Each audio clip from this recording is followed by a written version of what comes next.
ما بين 1892 و 1914 شركة سينجر الأمريكية دارت حملة إعلانية كبيرة ونشرت بطاقات فيها ناس من بلدان مختلفة بلباسهم التقليدي. وخا الهدف كان تجاري في البداية، اليوم هاد البطاقات ولات أرشيف بصري، وهاد الصور كتعتبر اليوم أحسن دليل تاريخي كتقطع الشك باليقين.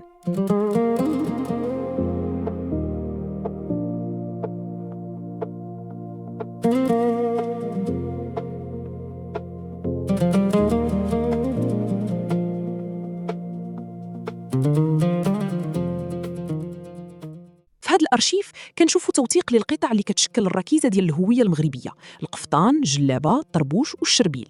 التفرد ديالنا كيزيد يبان بوضوح مع حضور المنصوريه، السبنيه وجماليه الزربيه المغربيه، وفي التفاصيل الدقيقه بحال السرتله، المرشه والخدمه المتقونه ديال السفيفه والعقاد.